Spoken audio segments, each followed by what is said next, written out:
Team Liquid's always been that team where they are closest to the top, but always fall short somehow. Darius is an old school player. He's been around for a long time. He knows what his champion strengths are, and he knows when to pressure. Quas is the kind of top laner, whereas if he gets a slight lead on top lane, he just single-handedly wins out the game. Quas picks up a triple kill, the Penta in his eyes. Quas coming in with another great flank play on Hecarim. Team Liquid may have just won the game. Darius is just playing like a tanky champion that's always going to be doing solid. He's not going to carry the game, but he's always going to be consistent. Teleport's coming in at the same time. Darius, oh, he is coming in with the Gnar bar out. Full Gnar against the wall. It was a good ult from Hanser, but a better ult from Darius. We hope to just win in a clean, corrective way. Welcome back to Week 7 of the North American LCS. I'd like to welcome the team owners of our next match from TSM. We have I didn't even watch this. From Team Liquid.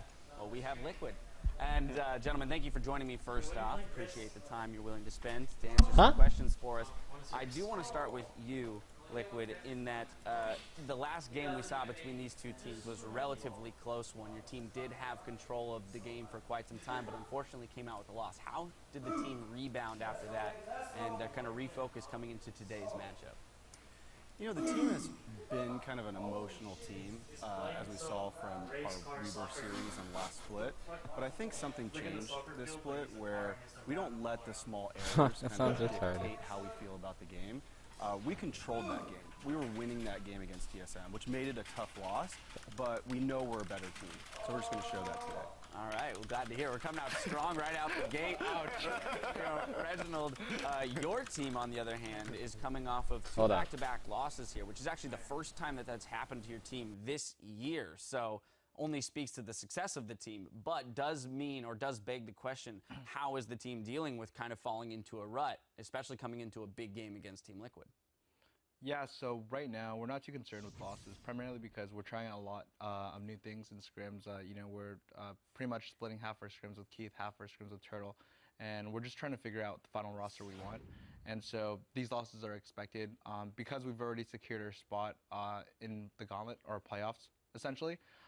We're a lot more open to trying a bunch of new things and just trying, you know, multiple types of communication because we have nothing to lose. You know, playoffs is really all that matters, and because we took first last split, we're in a really good position to go to Worlds, essentially. So we have a lot more room to, you know, try new things, try new comps, just really use LCS like practice, whereas teams like Team Liquid have a very low chance of even going to Worlds. So they need to use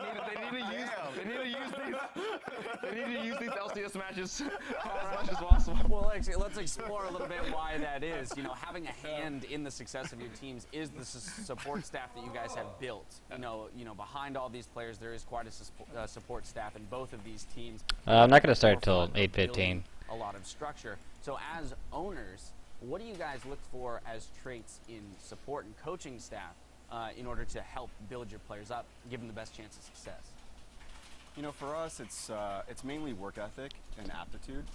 We have our head coach, we've got our assistant coach, we have a live-in analyst, we have position analysts, we have someone that takes all the data and then Frenzy, thanks for 7 9 months in a row. Welcome back. Graphs and charts so that they can disseminate that information to the team and actually has like an impact on their performance. So it's kind of everybody working together, putting in the time, watching the matches, compiling the data. For our coaches, it's a little bit of assertiveness, it's understanding the game, it's scouting other regions, it's coming up with an opinion, it's delivery. I only watched the end of the game. It's just a lot of different I didn't really see the beginning or the middle. So yeah, that's what I look for. I started watching when Kirky's still As Baron. an owner, take cues from any other organizations around the world in terms of how you've structured your management and your support staff? Yeah, so I mean, we're always looking to improve our coaching staff. You know, whether it be an NA team, European team, or Korean teams, our coaching staff always talks to other coaches. You know, especially I think Loco Doko has a really good relationship with Peter from TL. He's always talking to Korean coaches, and even Fnatic's coach, I forgot his name. But our coaching, Kelly, I'm thanks for 7 5 months in a row. Welcome back. Staff is always talking to other coaching staffs because we know that we aren't the best, and we're always trying to improve and learn from other teams. And you have to really come in with that mindset in order to improve. You know, you're never perfect. So that's what I really like about my coaching staff is they're always trying to better themselves and they're always trying to look for new information and just new different methods in order to just make a better team. So.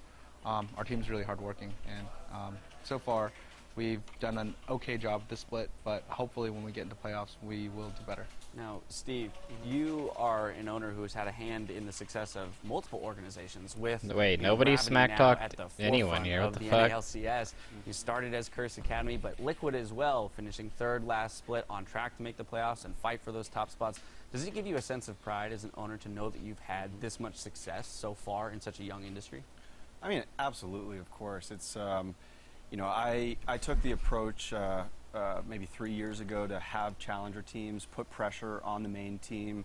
I've been able to kind of coach and mentor a lot of these athletes over time. To see them do so well in LCS is awesome. Davis is an amazing owner. He made some good decisions with moving Cop to coach. That's something that he expressed while he was on Curse Academy. So love to see that he's doing so well in that role. All right, yeah, definitely a lot of success coming out of that. Alright, whatever, let's just get into the game. It's 8:15, it's past the time. Let's mute this shit and let's get going. And let's look at the bans and the picks. Let's put this on 1.25 speed. We're gonna do 1.5 speed. Break down some LPL games? Yeah, I can do that in the future. That's fine.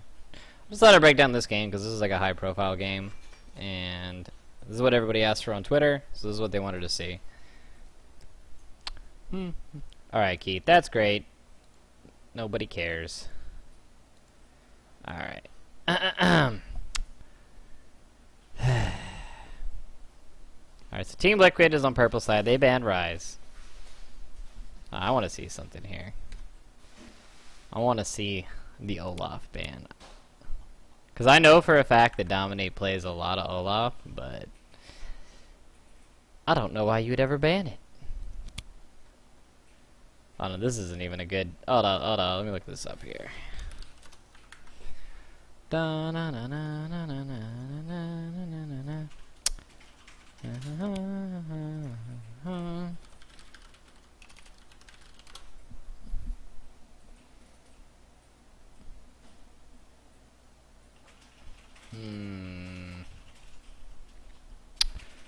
Well, it would appear that he has a 33% win rate with Olaf. He's 5-10 over 15 games. Better ban Olaf. Come on, man. Oh no, TSM Vod. Oh my god. Level 81 Pikachu, thanks for subbing. Welcome to Retirement Home. Welcome back. Alright, I'm not even gonna like say anything about the Olaf ban. Like, this just speaks for it enough. Like, I know for a fact he plays it in scrims, and I used to play Olaf a lot in scrims. Olaf is just not a good champion. He's just not a good champion and competitive. I'm not even gonna say anything about the Olaf. That's all I'm gonna say about the Olaf ban. I already went on it hard enough. I just got nothing to say about it. It's just too stupid. It's too stupid, man. It's too stupid. All right. Anyways. All right. So we got Kalista ban on blue side. That's okay. Maybe. Basically, they banned Sivir. Okay, so they banned Rise. That's a pretty standard purple side ban. And then they banned Sivir. That's an okay purple side ban because you don't want him to first pick. You don't want to first pick Sivir. But then, like, they banned Kalista on blue side as well. This means that they have another ban. And they have something that they want to pick on blue side, and it doesn't. They don't want to first pick Kalista, and they don't want to first pick Sivir. So, what are the other bans? Well, I mean, what is? Hold on. What is there to say about the Olaf ban? Like, look at it. The stats are right here, dude. I don't give a fuck how good you are with Olaf. Like, why the fuck are you banning? Hold on, I wonder what my Olaf win rate is. Let me see this real quick. Or do I even play him on this account? I'm curious. Let's look it up. 53%. Hey, baby! You better ban my Olaf. MZ, thanks for subbing. Welcome to Retirement Home. 8 months in a row. Alright, so I'm gonna look this up and then I'm just gonna go right into the VOD review. Alright. 80%. Okay, but yet they ban dominates 5 and 10 Olaf. I don't know. Alright, I don't even want to talk about the Olaf ban anymore. The Olaf ban's too stupid. It's just too... maybe they misclick, dude. Hold on, what champions are near Olaf in the ban pick thing? There has to be... maybe they just... I'm gonna give them the benefit of the doubt and say they misclick. Let's see. There's, Nunu and Oriana. Maybe they meant to ban Oriana, dude. Or maybe they meant to ban Nunu. Like, I could see maybe an Oriana ban. Like, that's a decent, like, pick or something. Maybe they could have... maybe that's what happened. Maybe, like, they just, like... I think they misclicked, dude. I want to get to the bottom. I'm going to ask Dyrus if he misclicked. I'm going to find this out, dude. Wait, is he online right now? Let's see it. Dude, my game is so messed... I might have to... hold on. I'm going to have to relog, I think. Because, like, my thing's so messed up, but... I don't see him online. Yeah, he's not online right now.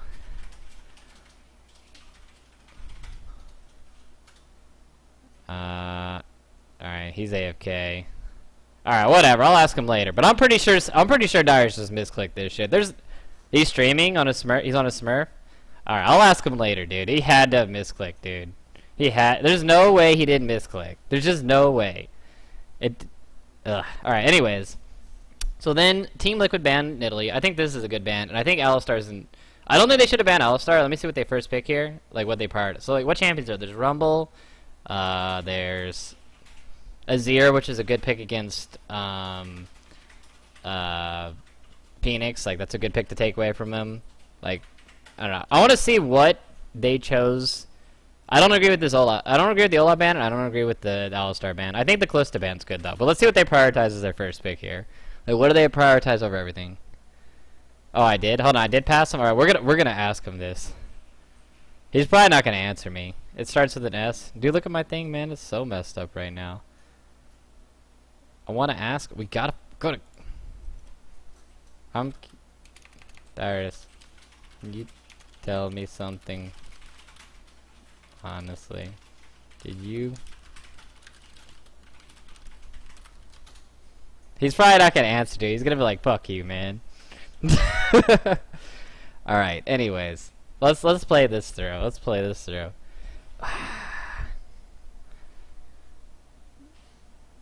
Alright. Well, maybe he'll get back to me, maybe not. Alright, so they first pick oh, he didn't! No, he didn't. He didn't. Alright. Okay. Alright, anyways. I'll explain why this Alistar ban is stupid. Because Alistar is better than... Alright, so the junglers that are up right now, there's like Rek'Sai, there's Evelynn, there's Gragas, there's Nunu. There's all these jungle picks up. And for some reason, they want to first pick Gragas here. When instead what they should have done is just left fucking Alistar up, and then just first pick that shit, and then taken jungle of preference. Like, that would have been like way better of a ban pick for them. But I don't understand, like... I don't think TSM understand, like... No, they have to understand how broken Alistar is. Like, Alistar is super fucking broken. Way more broken than fucking Gragas is. Like, there's so many jungles up right now. And for some strange reason, they want to ban Alistar, which is like the king OP. Like, Alistar is a fucking, like, monster if you understand how to do him. And, like, Lustboy is actually a pretty good Alistar. Remember the game that they played versus CLG? Where they had that combo where he just went over the wall and he just shit on them? And like that's the Alistar power. That's the fucking Alistar power. But instead, for some reason, they want to ban Alistar and first pick Gragas. And for some reason, they want to ban Olaf. I don't know, man. I honestly feel like TSM's just trolling at this point, man. They gotta be like trolling or some shit. Okay. Alright, so then like Team Liquid's like, ha, idiots. And he just like... Alright, this is like weird from Team Liquid because usually you want to save your mid lane pick for last just because you want to counter. But Phoenix is so confident in Azir. I feel like Phoenix could play Azir in any matchup and just go off. He's a beast, Azir. So Team Liquid's first rotation here is actually really good, I would say, because he denies this pick from Bjergsen, gets a comfort pick for himself, and he locks the Nautilus in, which he could go support or top. And both support and top Nautilus are very, very strong picks on this current patch. So I definitely agree with Team Liquid's first rotations is very solid. But this Gragas first rotation is just like, bruh, like TSM, come on, man. Come on, man. Alright, so then they get Shen. Okay, I'm down with Shen. I think Shen's like a perfectly good support. It's also a good top laner. Like you could do either one of those. I'm completely down with the Shen support. But this is the mistake here, right? So they have Shen, right? They have it locked in. So when you have Shen, the enemy team doesn't know if it's going to go support or top. And you need to use that to your advantage. Like you need to keep your pick to the point where it's like I don't know where he's going to go. So you have to play around that. And so that means like these next two picks they'd be going into like, man, I don't know if I'm going to lane against Shen or not top. And then like they would be less decisive about what they want to pick top lane and what they want to put top lane. But when they pick Shen and Maokai in the same rotation, you're basically just like, hey man, by the way, Shen is going to be bottom and Maokai's top, like no matter what. So they're not even taking advantage of this part of the ban pick cycle. I think that's pretty bad as well. But whatever, if you're really set on Shen Maokai, by all means do it. If you want to deny the Maokai pick from them, I think that's okay too, because they could have gone Nautilus Maokai here, and that's pretty annoying. That's like a super huge tank line for the Azir. And then Team Liquid, they go Rek'Sai and Corki, which leaves them kind of like a little bit AP heavy so far. But at least they have Rek'Sai who does physical damage, so that's not too bad. Corki's a decent blind AD here. I think if I was going to blind an AD, I probably would have like blind pick Tristan or some shit here. But I think Corki is a fine blind pick as well. Like Corki's a pretty safe pick. He's pretty solid. Let's see. Actually, you know what I would have done if I were Team Liquid here? I would have not picked Corki here, and I would have picked my top lane here, because you already know what they're gonna play support, and you already know what they're gonna play support and top. So you can just go ahead and show your top here. Like you can pick whatever the fuck top you want to go, and then like your support pick like doesn't matter. Like showing your support pick or top pick for your Nautilus doesn't matter at all either for the rest of like the team comp. So I think on this rotation they actually should have saved their AD carry pick. And they should have just gone Rek'Sai and then like picked whatever support or top lane they wanted to pick here. And then in this last pick, they could have even gone Vayne if they wanted to. Like Vayne does really, really, really fucking well against all three of these champions. And I think Vayne could have been a good pickup here too. So then Team Liquid knows they're picking, or Team Solomon knows they're picking into Azir, and they end up picking. You pick that Pantheon, baby. Get the Pantheon up in here. Wait, what did they end up going mid? I can't remember. I know they go Jinx because I was super mad that every team I've seen today outside of Team Gravity picks Jinx with fucking Shen. Oh, they pick Orianna. So Orianna is an okay pick into Azir, but it's actually a lot of people consider Azir to be a counter pick to Orianna just because you outrange her so heavily. And Azir also is like really good at cock blocking initiations and stuff like that with his ultimate. So I don't agree with the Orianna pick. I think like an AP Cog or something like that could have been better. Something that's some kind of poke champion would have been really good here. Even a Varus would have been like really awesome. And for some reason they picked Orianna. That doesn't make any sense to me. I don't know why they would do that. That seems kind of weird. Like they had the option of picking a poke champion here to actually counter the Azir, and for some reason they chose not to do it. So that seems kind of weird. And then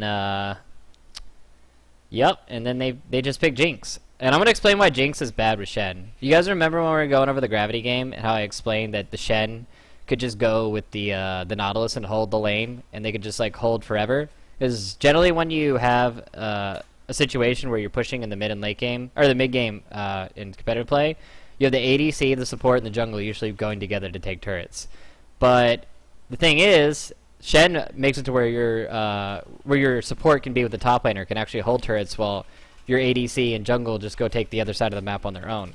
But the thing is Jinx is like not a very good ADC to be left on her own. Like she can't really like skirmish that good, and like she's like a team fighting ADC, you know? She needs like a front line, and she needs people around her. She needs help. But she just fucking can't do that on, like, she can't go run around taking turrets or anything like that. So I think like a Tristana pick or something would have been 10 times better for Team Solo mid here.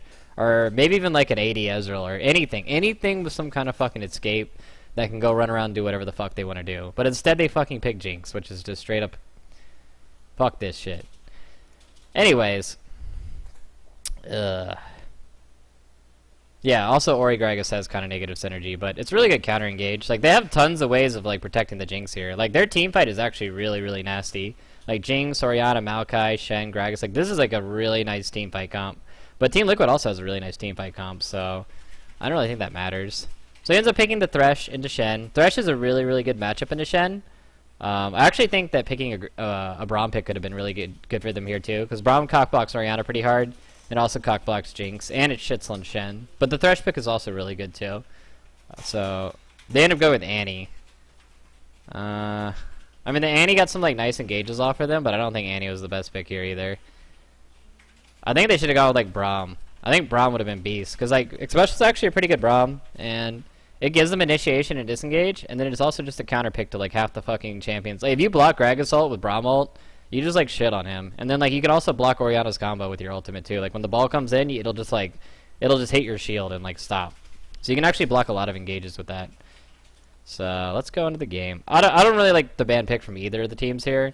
I thought they, like, both messed up, but I think TSM messed up so fucking hard in their ban pick. Like, they ended up with an okay team comp, but, like, the ban pick cycle was just, like, it could have been way better for them. It could have been so much better for them. They could have, like, actually hard counter Team Liquid's team comp if they wanted to. But for some reason they didn't, so I don't know. Beats me, man! Alright, so anyways, they're gonna do this.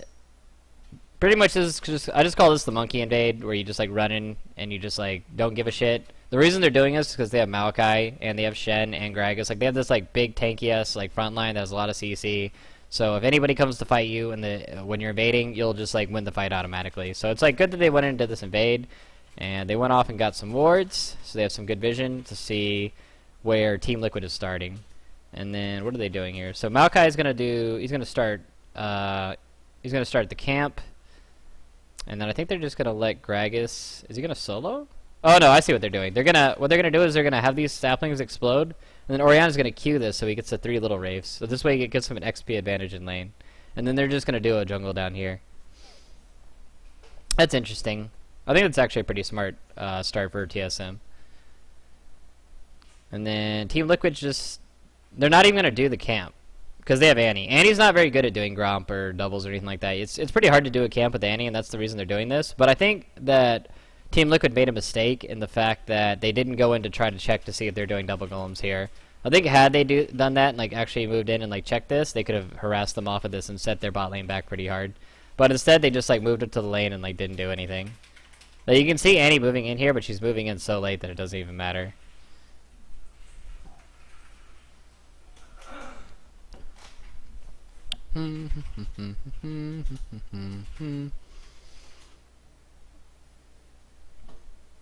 Alright, so they're just going to send the Shen up there. The Shen just went... If you saw what Lustboy did here, he just checked to see... I'll go back. Pretty much he just checked to see where they started. He saw that they started up here on the top side, and he knows that they took red. So he's going to tell his team that, like, hey guys, they started red, and they're going to be heading into the side of the jungle. So, let's see what their jungle path was. They skipped red, which is kind of interesting. Santorin and Dyrus, and then they just went straight to blue. So they want to do a fast push off of this. And Quas and Dominate, they didn't skip really any camps, to be honest. They did red, Raptor camp, Wolves, and then this. Meanwhile, TSM, they did doubles, Wolves, blue, and they're going to leave him to do the Gromp. So he's going to get solo XP on this. So I guess Quas is going to be a little bit ahead of Dyrus in some ways. Yeah, he's a little bit ahead of him in CS. And then Dyrus is just going to be up here, like, sharing the XP on this. Doesn't really like, that's not really a big deal.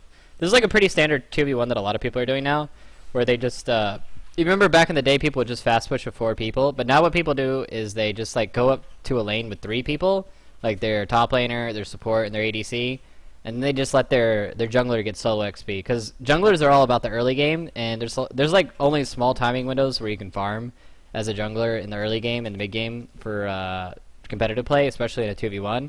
So what this allows the Gragas to do is allows him to do, like, more roam plays, more ganks early, and it also allows him just to get a little bit more XP, and he's not as constricted to, like, what he has to do.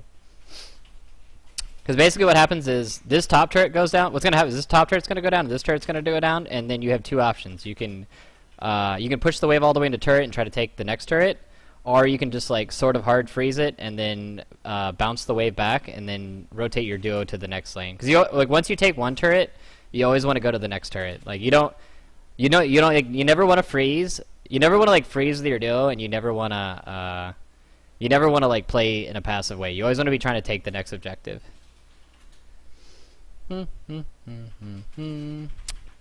Yeah, Dom did 3-buff him, but to be honest, that doesn't really matter in the grand scheme of things. Like, 3-buffing doesn't do anything.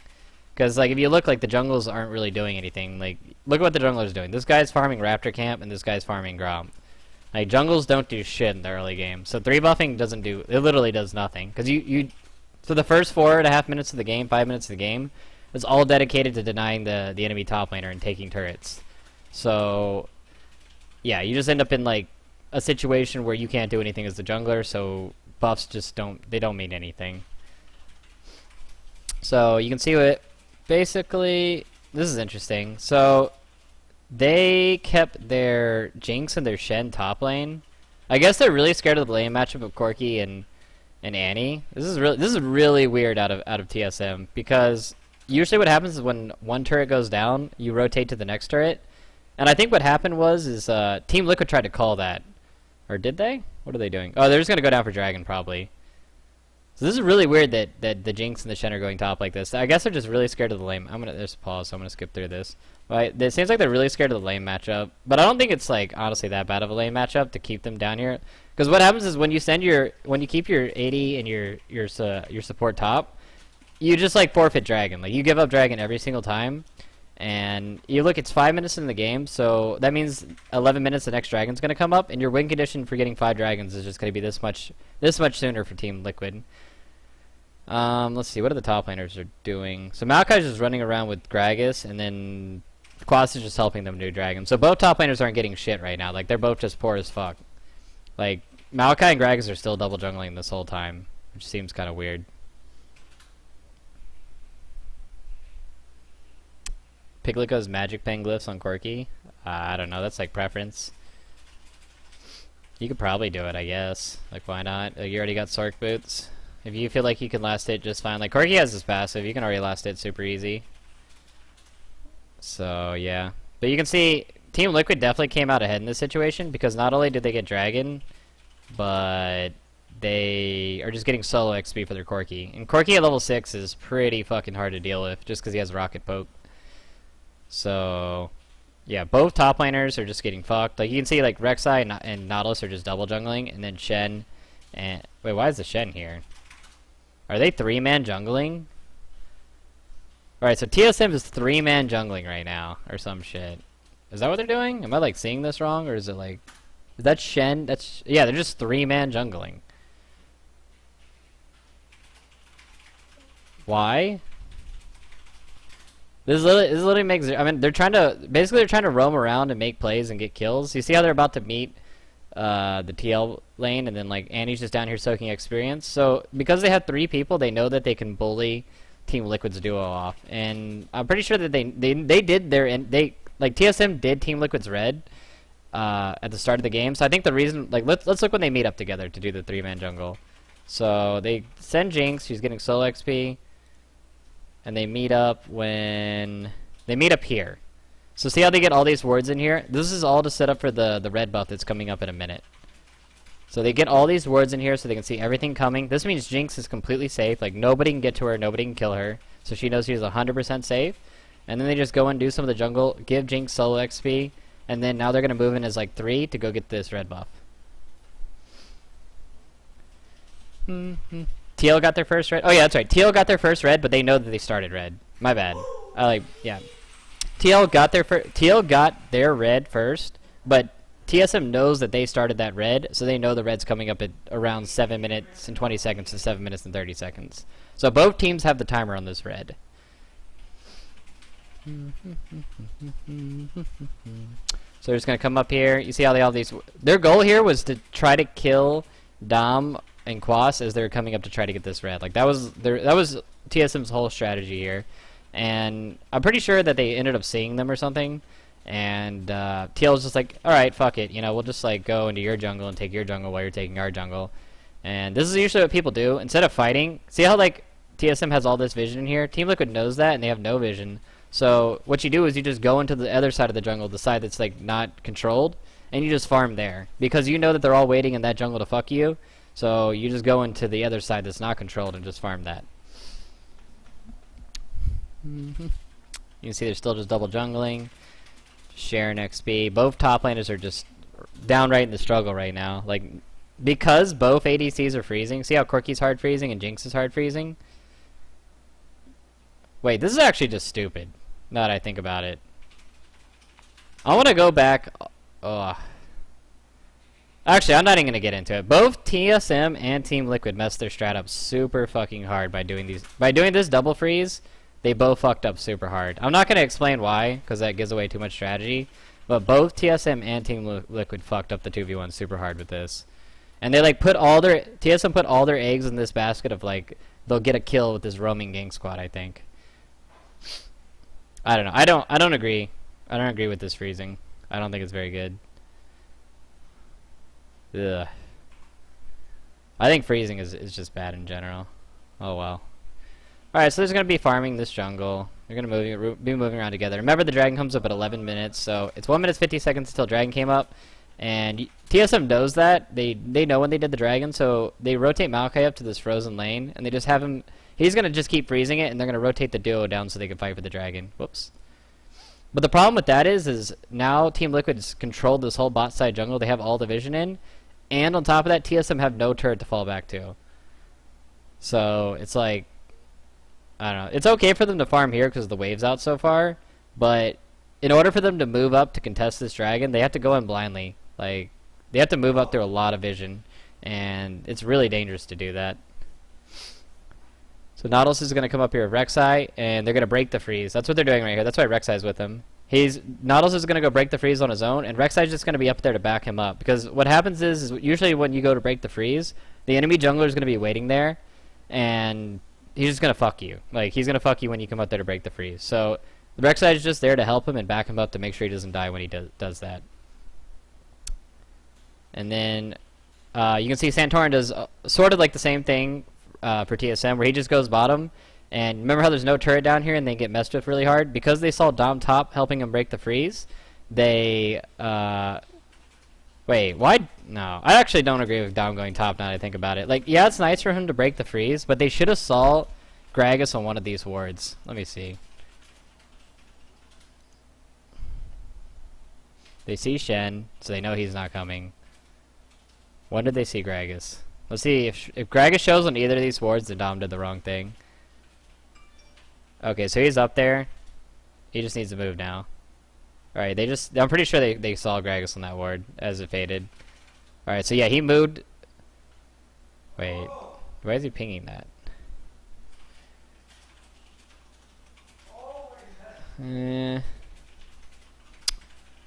Whatever. It's fine, I guess. But, alright, anyways, back to what TSM did. So, Gragas and Shen and Jinx, they're going to push this wave in together because they know that Rek'Sai is top. And because he wasn't even sitting in the bush. He like came out of the bush, so I'm pretty sure Maokai saw him. So they saw Rek'Sai top, and they're like, alright, this means we can safely get vision on Dragon. And every good team in the game will always set up for Dragon a full minute ahead of time. And as you can see, it's 30 seconds. Team Liquid got the first Dragon before this. And do you see Team Liquid setting up at all for this Dragon? Like, yeah, they have this pink ward, they have this pink ward, but remember all that money that they invested in getting this vision before and setting this up? This is 100 gold right here. This is 200 gold right here. Like, and they gave it the scuttle crab. That's like 250 gold worth of resources, or actually 280 gold worth of resources that they just gave up for free because they aren't in position to set up for this dragon a minute ahead of time. So if you look at it like in the math sense, TSM just got a kill on Team Liquid. They just killed one of their players because they took all the it's like a net gold loss for Team Liquid. They just took from them. So I think that's, I don't know. I think this is a pretty big mistake for Team Liquid not being in here to set up for this dragon, and I don't think Dom should have gone top. Freeze or no freeze, he shouldn't have gone top. Like it's okay. Like basically, if Gragas shows up and they somehow magically end up killing this Nautilus, which is like really tanky and pretty hard to kill, like that's 2 AP damage dealers that don't really do that much damage. I don't even know if they would kill Nautilus to begin with. Like it'd be pretty hard for them to kill him. So So I don't think that he should have gone top here. I think he should have been moving with Annie and Corky and setting up and just keeping their vision here. So, I don't know.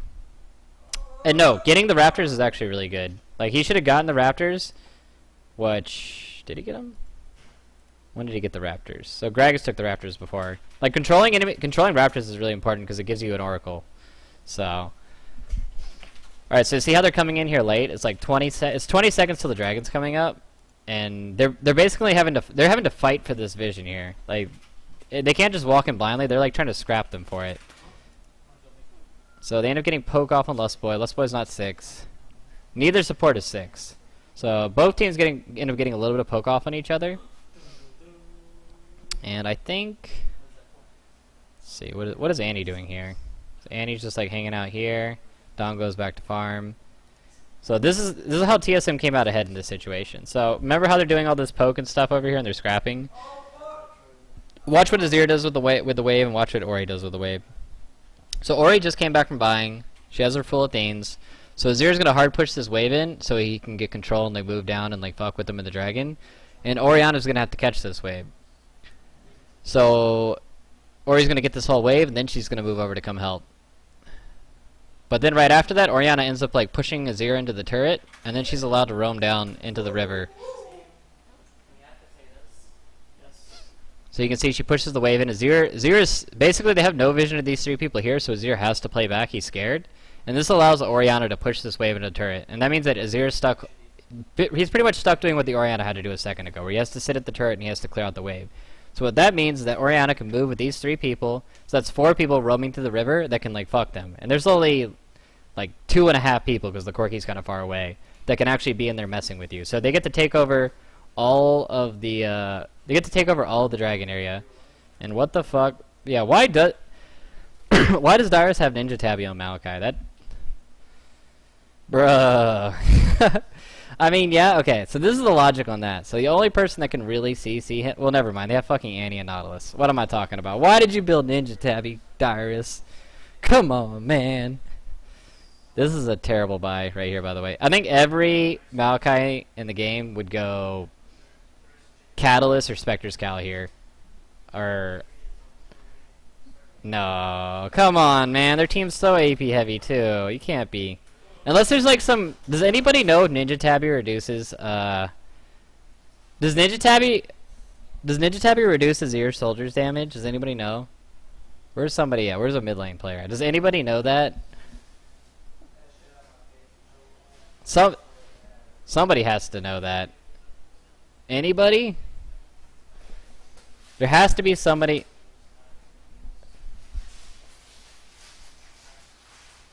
They don't? I'm getting some yeses, but a lot of no's. Okay, 10% basic attack. 0 autos or spells. Okay. Alright, so well, okay, I was trying to reason with Dyrus. I'm like, alright, I can kind of see it, because like, a 0 would do less damage, but then like, there's just no logic behind it. It's just a terrible purchase. Alright, so Team Liquid ends up starting the dragon. Maokai ends up porting. Wait. Why did they start the dragon here? So they push this wave in. So now Jinx has to go down and get the wave, right? So this is Team Liquid's logic. They're like, alright, Jinx has to go get the wave. She just showed on the wave. Let's start the dragon and kill it before they can get here. So they end up starting it. But Dom's like not even that tanky yet. So the moment they get that TP out, they just back. And Nautilus is just... I think they just want to trade this dragon, which seems kind of interesting. They don't want to fight this yet. Yeah, so they're just going to let Nautilus push top. So this means they have to hold this turret with 3 people, but Nautilus can always TP in, so... This is still okay. Like, if TSM starts the dragon, it's kind of dangerous for them. But I feel like Azir is pressured, so... Like, Orianna will get there, but, like, look where Azir is. Like, Orianna will get there way before. And you see, like, look at the vision that Team Liquid has. So, like, there's a ward here, and a ward here, and a ward here, and a pink here for TSM. Like, they have all this shit warded, and Team Liquid has absolutely 0 wards in the dragon area.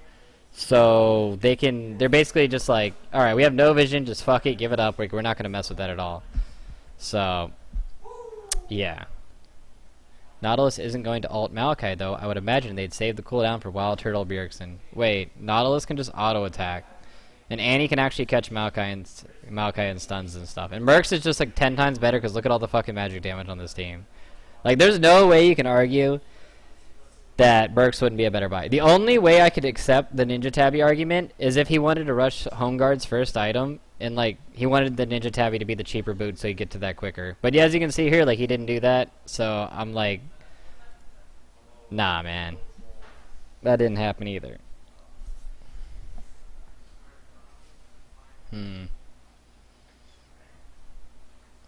Yeah, I think, yeah, okay.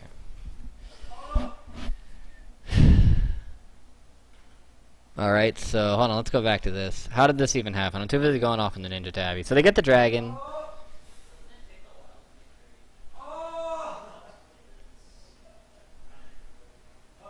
So they get the dragon. Now I'm just going to rotate up. You can see Annie backing. They still have no vision of the river, so they can't... This is why TSM makes this call. So they know that Team Liquid have no vision in the river, so they have to go all the way around the long way if they want to come mid. And I don't think that's very likely for Piglet to do. So they're going to end up pressuring this turret in because they want to make the Annie come down to here. And they're just going to leave Corki bottom. And this just ends up being a free turret. Like, there's honestly nothing that Team Liquid could have done. Like, even if Annie was there, they probably would have just dove him. So that was actually a really good play by TSM to come into here, sweep out all this vision, and just control it. And then when they know it's controlled, start the dragon, and then they just rotate it to mid because they... Like, look at all the vision they have. Like, this whole pathway that they have here is like a no-go zone for Team Liquid. So that means Team Liquid, in order to get to mid, they have to go like all the way up through here, and like all the way around and down through here. Because this is the only safe vision they have is like through here, like this area. Like this is a really long way to go to get to mid lane. So they just basically just out-rotated Team Liquid really hard there.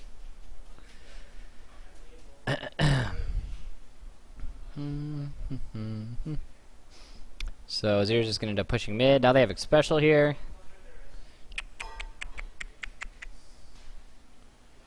Alright, so what are they going to do now? A lot of the outer turrets are down. TSM has one more turret that they can go get, and it's this bot turret. So like this should be TSM's next play, is to go get that bot turret. So they're gonna go down here. Oh, they're pinging the blue. So they're gonna go down here with pretty much everybody. Like even Maokai is gonna come walking now, because remember how he wasted the TP before when he was so remember how Maokai used TP to get to the dragon and Quas didn't? So Quas is gonna take advantage of this, and he's just gonna keep pushing top, and he's gonna try to get this turret. And these people are going to try to play safe. And he's going to get solo XP. And if things get really bad, like if Nautilus can look for a TP flank, like he has this ward and this ward, which he's TPing in on it at. And they can just do that, and like Nautilus can TP behind them and kill their backline. So Lustboy ends up engaging, and this is actually really kind of a wonk engage. I want to go back over like how this engage went down, because this is, I don't know, look kind of funny to me. Look kind of funky.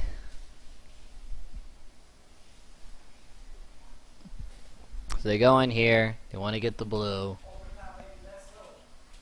Like, fighting for the blue is honestly okay, but what needs to happen is they're doing it wrong. So this is, I'm going to explain why TSM did this wrong. To go for this blue. TSM basically messed up their timing window on getting this blue, because in order to get this blue, they would have to push this wave up to keep Corki pinned in the turret and then rotate up. But instead what they did is they just went straight for the blue and they didn't worry about the bot wave at all. So what that does is that allows Corki to push this lane in, and he can go wherever he wants to go. And then he can just come up behind them and he can just poke them with fucking rockets. And like, it's pretty hard for their team to like hard engage on Corki. You can always just Valk away or like flash away. So level 9 Corki is just, who has Triforce at this point in the game. Like this is a 15-minute Triforce Corgi. Like this guy is about to like shit on your ass. Like, you don't fuck with Triforce Corgi. Like, when he has his Triforce, he just be like, alright, man, you just go do what the fuck you gonna do. We're gonna try to avoid you. But instead, what TSM does, and nobody has, if you see, nobody has magic resist outside of Ori because of the Athenes, by the way. So watch this shit. So Annie and Corki can do this huge magic damage burst. So Lustboy commits his taunt, he commits into dominate, but there's like no follow damage, right? Like, who's gonna follow this up? You have like Maokai here.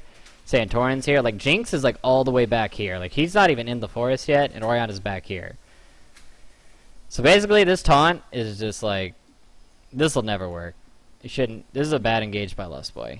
And they just get punished for it. Like, look at their follow-up back here. Like, Jinx is back here, Oriana's back here, you've used your CC, and that just leaves Santorin and Lustboy just like here with their thumb up their ass in the blue, just getting like gang rape. Like this is Piglet coming from that bot lane that I was talking about. And this is especially coming from that bot lane that I was talking about, like flanking in and just like sandwiching them in and just like fucking them. Like look how TL sets up the situation, and look how TSM sets up the situation. This is just a terrible fight setup,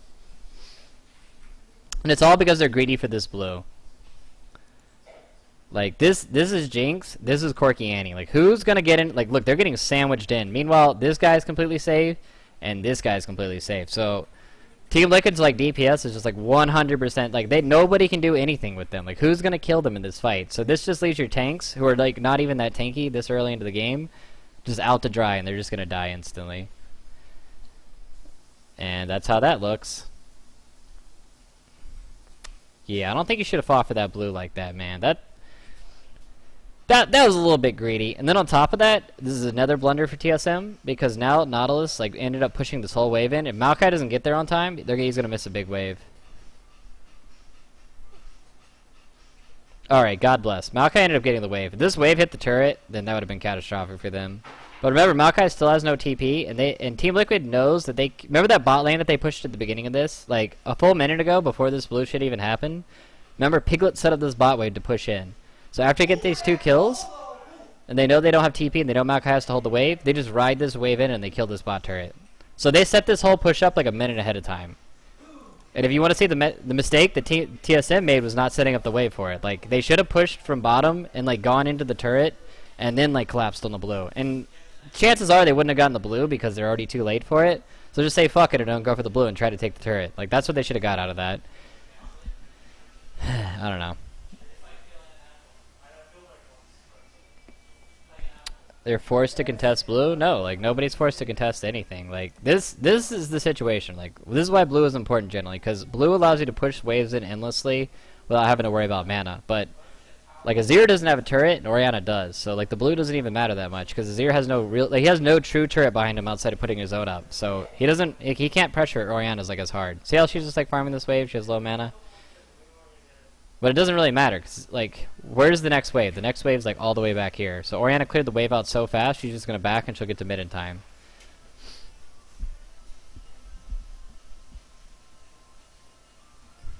Yeah, that was probably a Bjergsen call to go get the blue, though. So he took my blue, man. I gotta fuck him up and take his. Wait, yo, Austin. Does Ninja Tabby affect Azir's soldiers' auto attacks? What? Okay. Alright, that's what I thought. Alright. Anyways.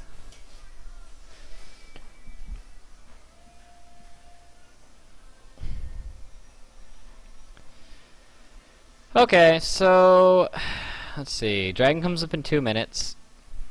And you can see TL's like already setting up for it 2 minutes ahead of time. See how they put the pink here and they put the pink here? And they're just going to keep this bot wave pushed in endlessly. And like they also have wards in the red side jungle. So they're taking it one step further, and they're setting up for Dragon a full 2 minutes ahead of time.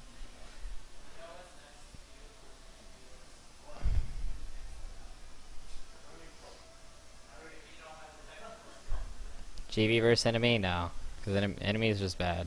There's like nothing... I don't like watching bad teams games.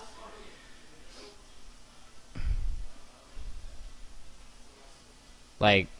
I want to, like, TSM actually did some, because to be honest, I'm doing this VOD review, and, like, as a coach, my job is to learn about the game, you know, and think about everything, and learn about everything, and as I'm doing this VOD review, I'm also learning about things as well with you, because I haven't even watched this game yet. Like, all I saw was when Corky stole the Baron with the rocket, and then, like, that was it. That's all I saw of this game.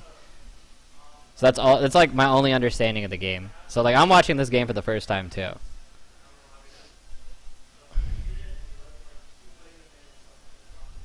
But the thing is like I don't feel like I would learn anything from like an enemy game. I don't know. Maybe that's just me though. Maybe I'm just a dick.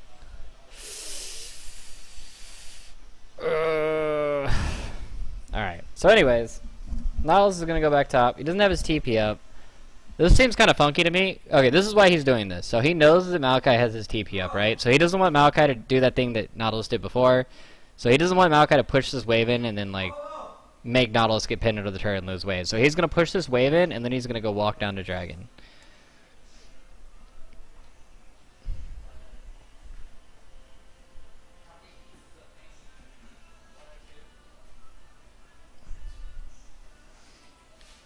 This is an interesting play. Okay, so this is actually really interesting out of Team Liquid. So they see Dyrus's bottom. That's kind of weird. Hold on, I want to see this whole setup for this. So they're gonna have Nautilus push this out. They know they have TP disadvantage, and I think they want to trade this top tier 2 for. They want to trade this top tier 2 for Dragon.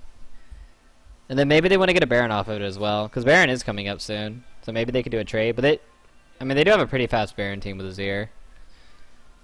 But Nautilus doesn't really do that much damage. Okay, I think this is just, they just want to trade this turret for Dragon. Maybe they feel like they can't win the fight or something, I don't know. This seems kind of weird to me. And also want to explain that TSM has no clue how to use Shen support, by the way. TSM is like, ugh. I don't know. If you watch how Gravity uses Shen support, like I could show you the night and day differences between Gravity using Shen support and then like how other teams use Shen support.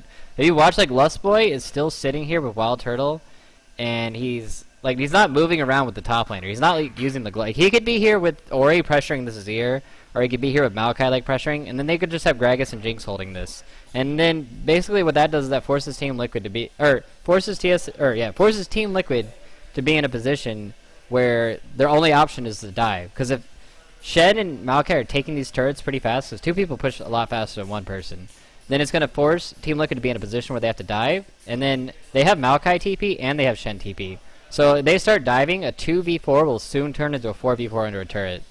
And it's just like, why even fucking pick Shen support if you're not even going to use the fucking champion? That's like picking Teemo and not using his mushrooms. That's literally the equivalent of what you're seeing right here. They picked Teemo and they didn't even level up mushrooms. Like that's what they did here. They like didn't even level the fucking mushrooms up. And this is just like TSM. They're like, wow, like Gravity did really good with Shen. Like we're just gonna copy them and like we're gonna like use this champion and we're gonna go off with it. And it's just like, wait, you're just not even fucking using the champion properly. So like, don't pick the champion if you don't understand its strengths and weaknesses. Like I don't know, man. It's fucking I hate it.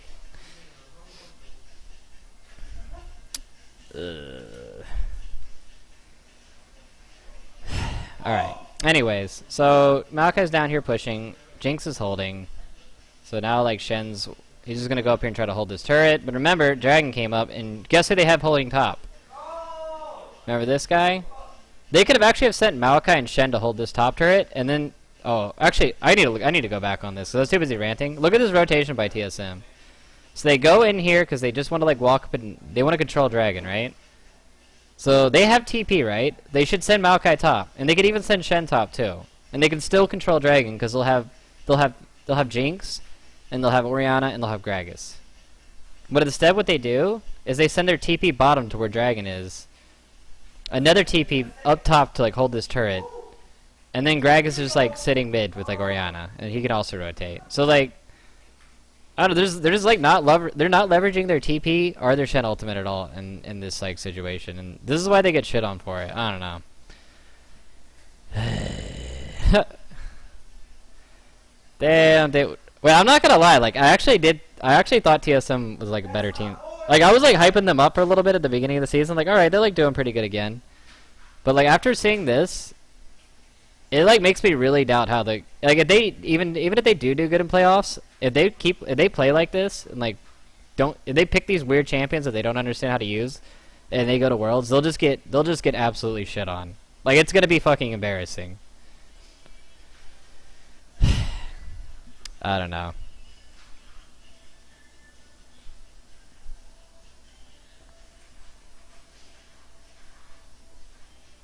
And no, like, alright, and also people are saying, like, bench this player or bench that player. Like, that's, you can clearly see this is not a player thing. This is just, like, it might be, like, poor strategy or poor coaching or poor, like, I don't know, like, how their team works or poor, but, like, when you implement a new champion into your team, like, the whole team needs to understand, like, why it was good, how it was good, and they need to, like, understand the situations that it's good and, like, how you can use it. And I feel like TSM went into both their games that they used Shen, and they didn't fully understand what the champion does. You know, like this has nothing to do with the players.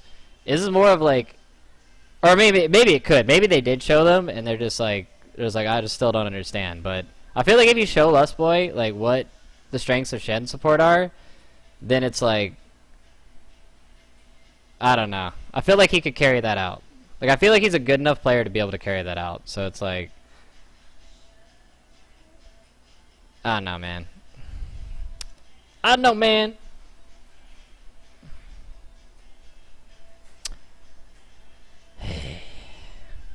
Anyways, so let's go back to that. They ended up getting that dragon, right?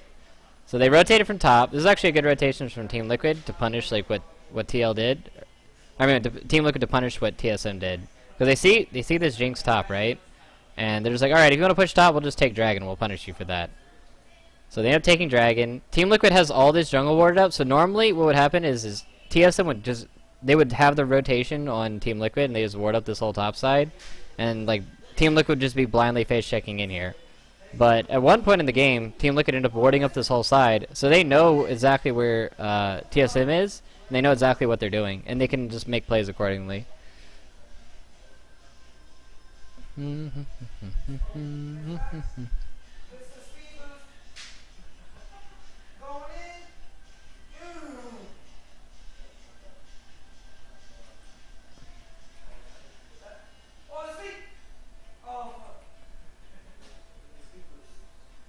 Yeah, it's quiet, man. We're in the silent mode right now because nothing's going on. There's no dragons coming up. Nautilus has TP. Maokai also has TP, so they're just going to be farming. So anyways, back to like what was happening way before this. So like, remember when TSM took mid turret and top turret? They started with top turret and they took mid turret. Their next rotation should have been to get this bot turret with like the Jinx and the Gragas. Like they should have been going down to get that while Maokai and Shen pushed top. But instead, look, it's 21 fucking minutes in the game. They haven't taken the turret. So now 21 minutes, like Baron's already up. Like TL can actually pressure Baron if they want to, and they're moving all their vision to the bottom side of the map away from Baron just to try to get this, turret that they should have got like 10 minutes ago, or even like 5 to 10 minutes ago, somewhere in between there. But like, they're not even gonna get the turret now. Like they just can't do it because like Team Liquid just keeps coming up and pressuring mid. So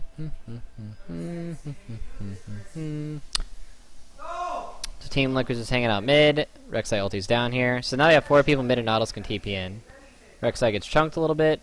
I'm not really sure why they're even fighting here. Like, Maokai has to go up here and hold this top wave and bot wave. I guess they're too scared to farm bot wave, which is, I can understand that. Like, you don't have any vision. So what Team Liquid has to do is they have to group up and they have to go get that vision together.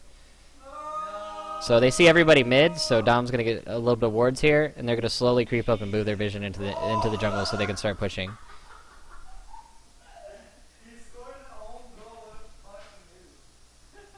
How do I know this stuff if I'm not playing there? I didn't say I know this stuff. I just explained like a situation and like my thoughts on it. To say that you know something is just absolutely fucking retarded. That's just something that I have my opinion on, and it's not a fact. Let's look at the item builds. So, so he's going to the Righteous Fury build. So far, like, this is like a pretty standard Maokai build. I'm fine with it. And they need Aegis, so I'm fine with the Gragas build. I don't like the Abyssal at all in Orianna. Like, even though they are really AP heavy on Team Liquid, like, he could have just gotten... I don't know, I just don't like him rushing this Abyssal Scepter. Like, you already have a Magic Resist item with this Athenes, and, like, now you don't really have that much AP. And 9 times out of 10, like, people won't be in, like, the full range of the Abyssal Aura when you're comboing them.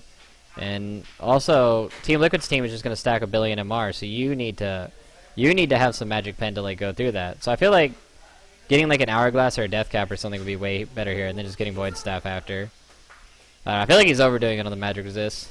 I would say the same for Phoenix, but actually, like if you want Magic Resist on Ori, fucking get Merc Treads and go Void Staff or some shit. I don't know, man. I just don't like this double flat pen build.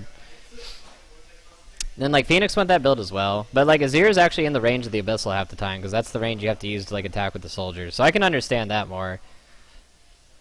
I don't know. Seems kind of weird to me. Alright, so Team Liquid's just going to keep pushing this mid wave in. Like, this is pretty much all of what Phoenix has done the entire game. Like, Orianna and Azir have just been sitting mid farming like the whole fucking game, while like the ADC and support for each team just go and they try to get vision in, and like you can see like this whole line of vision or whatever, and they just want to slowly creep this up. And then also Team Liquid, you can see they pinked both things in Baron, so they have that there as well. And it seems kind of weird that they're not like trying to do anything with that, but I don't know.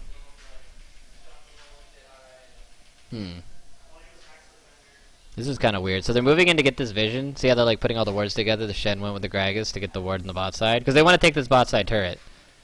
But this is the reason this is bad. So this is like 25 minutes into the game, and you're shifting all your vision onto the bot side of the map just so you can get this fucking turret, right? Like, and you know why this is? It's because Jinx is a vulnerable ADC. Like, she's super vulnerable. That's why you pick like a non-vulnerable, like you pick like a Trist or something with a jump. So, because like a Trist or whatever the fuck could have gone down here by herself and just like taken this turret while like the Shen just kind of goes up here with somebody else and like goon squads them, you know? And then the Shen could have ulti down like as the Trist jumps out or flashed out, and they could have been completely safe. And they wouldn't have, see, okay, you're confused? Alright, see all the wards up here, right? Like, say Baron is up, right? Baron is the most important objective on the map right now. Alright? So you should be focusing all your shit on Baron. Right? But this is what TSM does. They put, like, the wards in here to take this fucking outer turret at 25 minutes in the game. Just because they pick Jinx, and, like, Jinx is not safe on her own. So that's just stupid to me. And you can see Team Liquid, they invested all their vision control into around the Baron. They have pinks here, they have wards, like, all over here. And that's why Dyrus dies here. He has no vision. Like, he can't see shit, right? Like, I want to show you Dyrus's vision as he's going up here. Like, this is like a huge shot calling mistake from TSM, and you'll see why. Like, what vision does Dyrus have right now? Do you see any vision for Dyrus? Like, there's absolutely fucking nothing. And guess who shows up top with a red buff?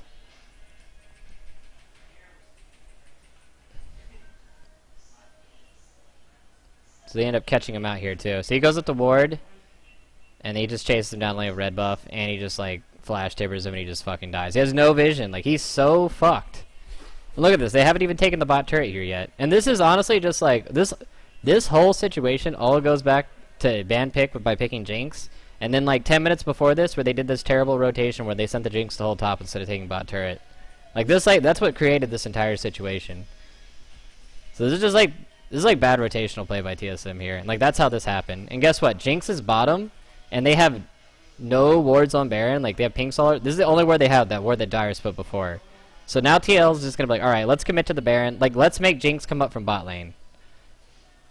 So Lustboy wards this. This is actually a really dangerous situation here for. I'm gonna slow this down and we'll see how it plays out.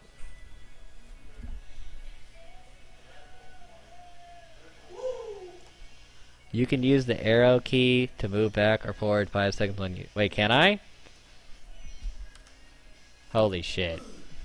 You just changed everything for me. And spacebar is paused. You've changed everything! It changes everything! Anyway, so Lustboy comes in. He, comes and he fucks with them. Quas is just taking free damage here. Quas doesn't really have that much armor. I want to see what Quas's items are going into this. Alright. So Quas has Quas has zero. He has absolutely zero magic resist, but Dom has he has a random one, so he has some armor here. I mean, Quas has zero armor, and Dom has like a random one, so he has some armor. All right, so they end up peeling off the Baron. Look how Loic special gets off the QW chunk here from the Orianna. So like now, Team Liquid just needs to disengage this as fast as possible. I also think like Quas should have gone up this way to get out. He's probably already fucked to begin with. Oh wait, no, they go back on Baron. This is actually really dangerous. Like, yeah, Maokai is dead, and Jinx is coming up. Now that I think about it, they should have never peeled off Baron to begin with. Okay, so look at Baron's health. We have the technology. What's the Baron? I wish I could click on this shit. I guarantee it's at like 4 or 5k though. We'll see when it goes back on, because Azir's been hitting it the whole time. Yeah, Baron was at 4k. I feel like they should have never peeled off, and they just should have used their Annie to like sacrifice herself to get like to cock block everybody here. Like she should have just sacrificed herself stopped like everybody from coming in that could be DPS, and just let Lustboy do whatever the fuck he wants to do.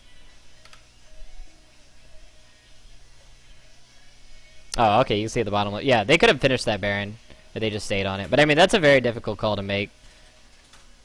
And then Jinx ended up just cleaning up the situation, and Team Liquid pay for it, and they lose Baron. I think if Team Liquid committed to the Baron there, they could have just got the Baron. They ended up like throwing the game off of that too, though. Okay then.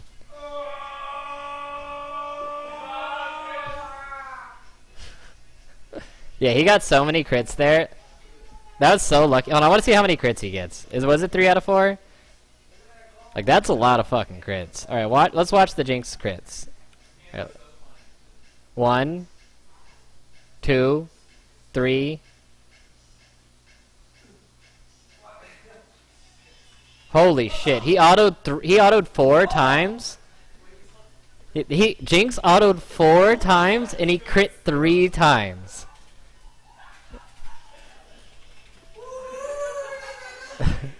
But isn't that insane? Wait, what items does he have at this point? Does anyone know what Jinx has at this point? She has IE. Doesn't even have her PD fully completed. She has an IE and a Zeal. He autoed 4 times, and he crit 3 times. Jesus! That's so lucky. TSM would have never got that Baron if he didn't crit that many times. Did he have IEPD for that? No, he had IEPD after the Baron. Before, all he had was Zeal and IE. I skipped the Baron. Oh yeah, that's right. He steals it. I forgot. Okay, yeah. You're right. I'll go back. I'm sorry. Like Chris is like having some orgasm shit in the background there, so I don't know what the fuck's going on. So, anyways, they killed Iris.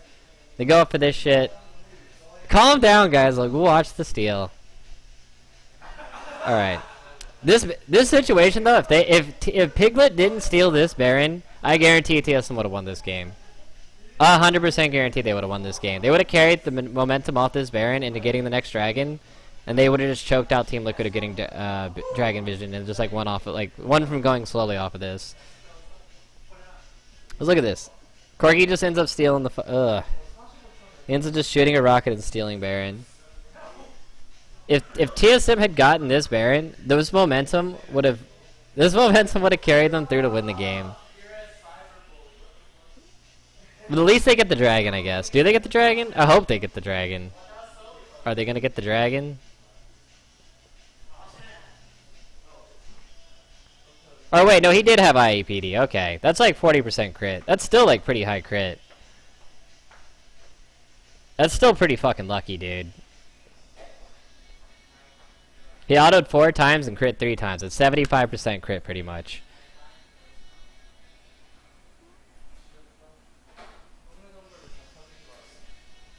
Excellent. Yeah, Saintvicious smites. Hardy har. So now Team Liquid has this Baron, and Corki at level 11 or past like close to level 11.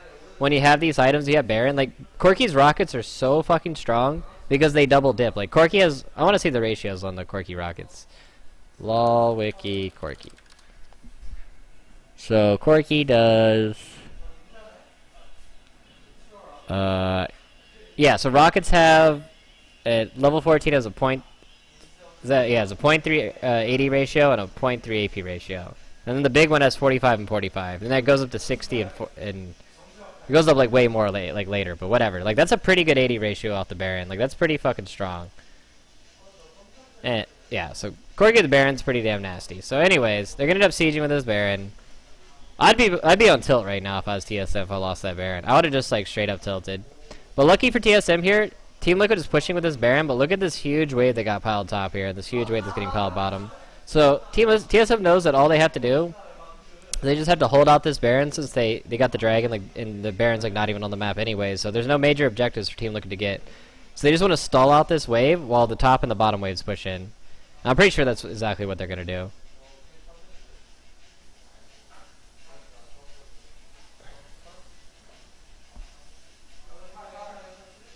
Oh damn, we get to see the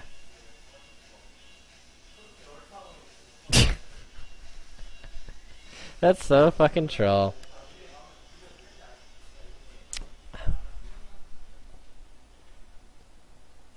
That's so troll. No, Glacial Shroud is good here. You need the mana pool on Maokai. The Glacial Shroud's good, and even getting a Frozen Heart's good, because Frozen Heart actually does affect Corki, it affects Azir, and it affects Rek'Sai. And it affects Nautilus. Nautilus does a lot of auto-attack damage, too. No, this build's fine. Like, he just should have gone Merc Treads. That's the only thing I could have said out of it. He should have gone Merc Treads instead, and he should have gone, yeah, he should have just gone Merc Treads. Like, finishing the Frozen Heart's even fine, too. Like, Darius' build is honestly not bad outside of the Merc Treads.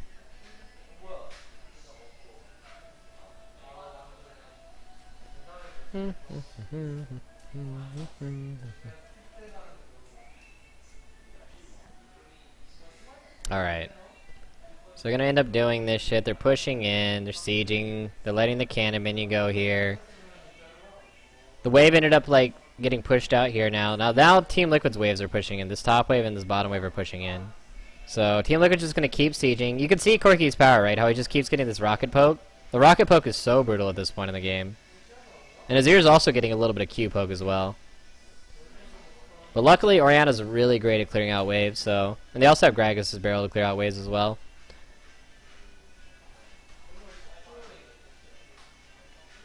So I don't need to prioritize Magic Resist early. That's plenty of it. If you have Spectre's Cowl and you have Merc Treads, and your team has Locket, you'll have like 140 Magic Resist at this point in the game. Like, that's more than enough Magic Resist to have before people get Void Staff.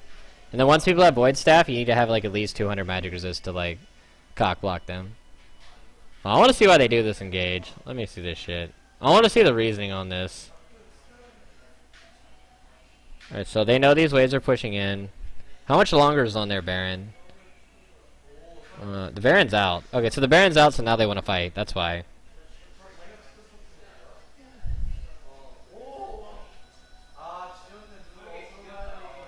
So Santorin doesn't have much mana, but he's decent on health.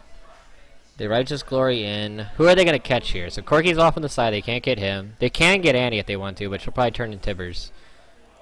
So they flash root the tankiest person on all of Team Liquid's team, and that's the Nautilus. Okay. And then Lust Boy, who has no tank stats, and they're all clumped up here for this Annie coming in, and they have Tibbers. So pretty much like the moment they all clump up here, they get Annie comboed, and then Frostbomb Big One comboed by the Corki. Oh, Tibbers is on cooldown? Wait, when did he use Tibbers? Did I miss that? Oh, I missed that. My bad. Let's look at that. I am like completely blind. Here we go. Wait, what did you use Tibbers for?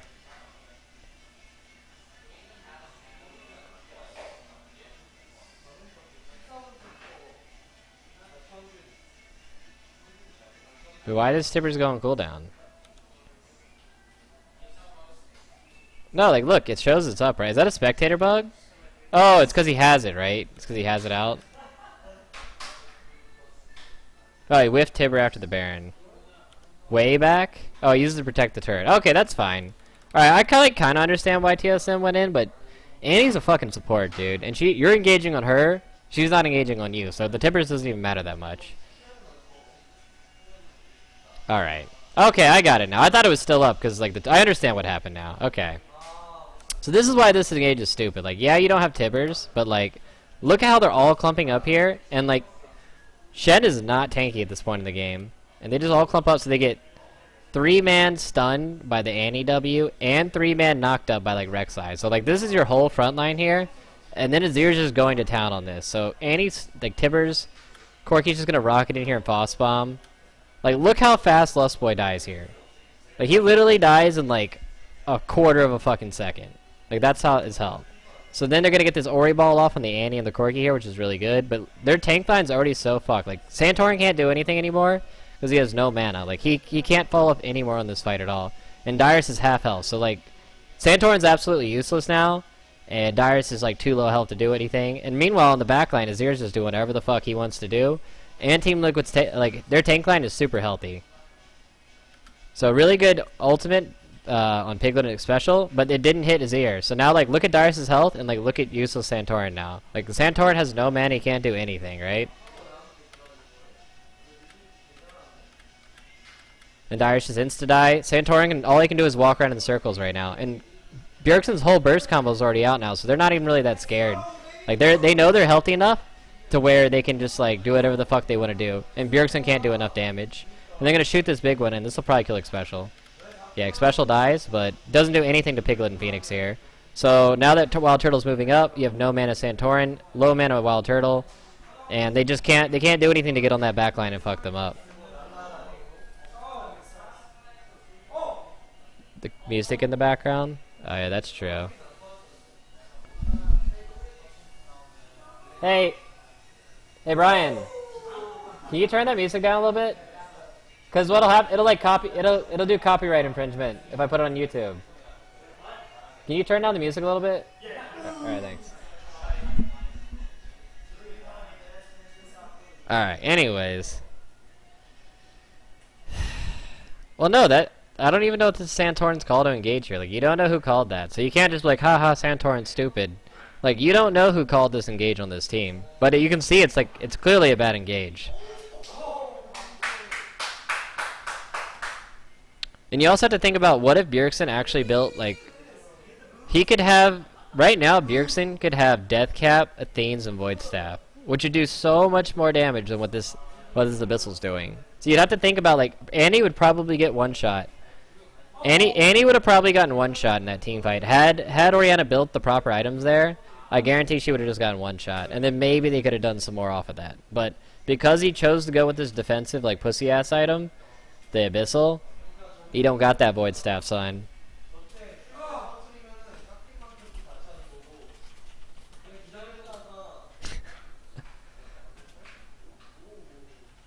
Yeah, Annie has Locket. That's what I'm saying. You need that Void Staff, man. You need that Void Staff.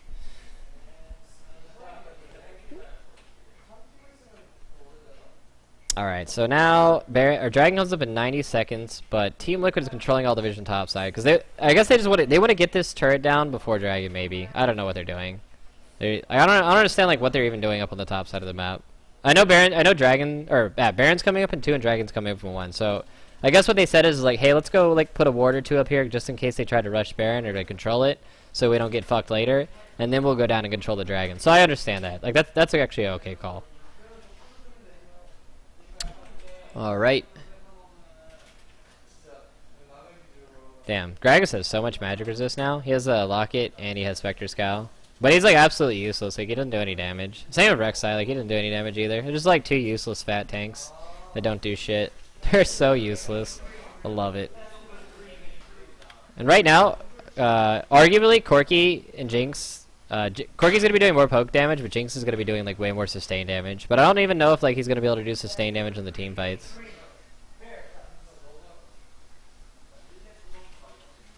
Well, let's see what they do here. So Maokai's gonna push out top. He has TP, whereas Team Liquid's like going with the route of just staying together.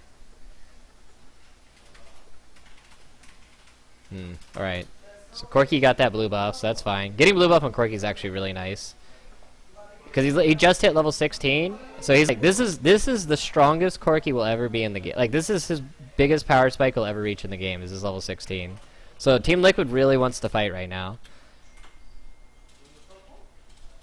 This Corki just hit 16, so he has like, right now, like with the amount of magic resist they have like, I don't know. This is the strongest Corki's gonna get as far as just like poke goes. So I'm pretty sure Team Liquid or TSM knows that, and they just say, you know what, we'll trade this dragon that we don't really have good vision of, and we'll just go push bottom. Which seems kind of like a weird call, to be honest. I almost want to say they did something weird here. Hold on.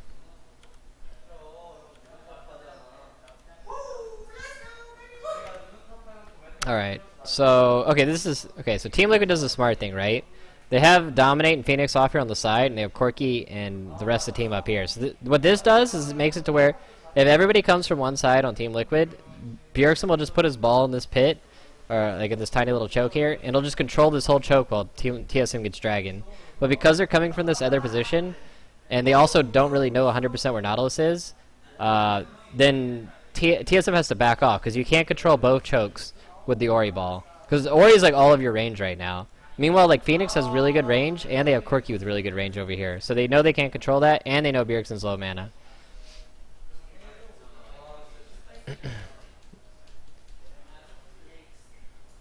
Why is Dyrus backing? I think he wanted a home guard.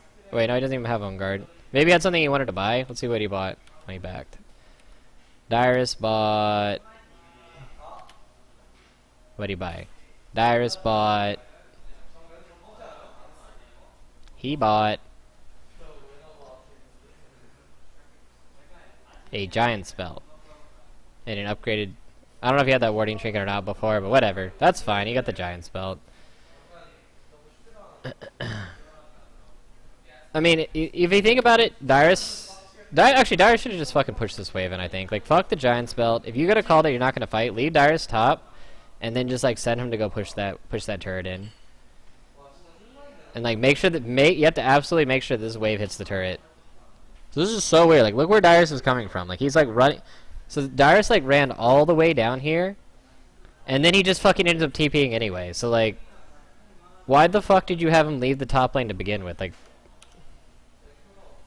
so you guys are pushing bottom, right? This is the situation. So TSM has full vision. They're pushing bottom. They know that Team Liquid just did Dragons. So they know they're going to come from the left side and engage on them. And they know they have, like, absolutely massive engage with the Annie. And the Annie Nautilus. Like, Annie Nautilus is such a scary engage. Wait. Special just misses the Tibbers. He Tibbers no one. He just missed everybody. And they just get Ori ultied. Nice. Alright, but wait. This is why Nautilus is so good against Jinx. So imagine that TSM had a jumping ADC here, like a Tristan or something. He could actually, like, be kiting back and hitting the whole time. But look what happens when the Nautilus ultimate hits Wild Turtle. Like, Special just completely whipped his ult and he just dies in it. He just dies pretty much instantly. Like, he's not even a factor in the game. But, like, see the Nautilus ulti coming after Wild Turtle? Like, watch how he has to move back the moment it's cast on him. So now, look how his ulti has to run back. So not only does the knockup stun you, but you have this period where you have to run back or whatever. So, realistically, Nautilus ult ends up stunning you for, like, 3 seconds. Like, look at Turtle just knocked up here. Then he gets knocked up again by Dominate. Meanwhile, Phoenix is just like, hey, guess what? You don't have an Orianna ultimate, so you can't fuck with me, buddy. So Phoenix can do whatever the fuck he wants to do in this team fight. And who can threaten Phoenix now? There's like Gragas ultimate, and then maybe a Shenton if it's up. Like, I don't think Maokai has the stuff. So Phoenix just says fuck it, and he ends up Eing into them, and he just starts going ham. So Gragas knocks Phoenix out, but guess that just doesn't mean they have no damage to kill these people. And they're just trying to, like, lock up the Wild Turtle. Corki's unharmed. Corki can do whatever he wants to do. So pretty much Phoenix and Corki got to do whatever the fuck they wanted to do in this team fight. And they just, like, ended up killing the tank line. Because Orianna ended up using her combo to kill the Annie and get, like, a little bit of chunk off on the tank line, but he didn't actually, like, that's like, I think you need to hold that Orianna ultimate to put pressure on the carries. So he keeps, like, blowing it, like, over ambitiously, I guess. Imagine that team fight if Annie had actually hit Orianna with the Tibbers. Like, can you imagine that team fight? How bad that would have looked for TSM there. Like, had that Tibbers hit the Orianna, they would have just gotten ace there instantly and all died. Like, the game would have just been, like, so fucked by it. Like, watch this. Like, think about this fight. Picture this fight where Annie gets the Tibbers on Orianna. Because you know what happened here is he tried to flash this wall over here, but he fucked it up. He would have flashed this wall, and then he would have Tibbers Bjergsen, okay? Or maybe he would have even gotten 2 people. I could actually see him getting 2 people here in a Tibbers. If he does it right. He would have Tibbers 2 fucking carries into the turret, and then TSM would have just instantly lost the game, right? Like, they would have just gotten shit on.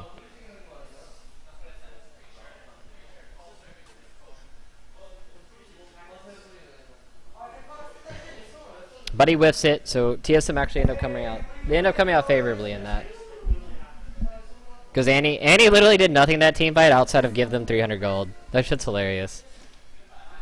In, like, Soak and Orianna ultimate. Alright, so Baron's now up. Dragon's off the map because Team Liquid took it. They have the 3rd dragon now, so they run faster, okay? Alright, I need to speed this up a little bit now.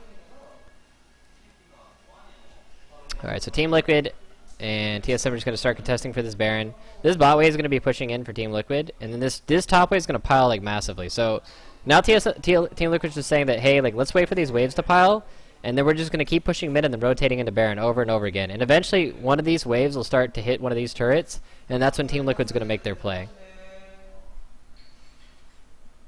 So look what Team Liquid's doing.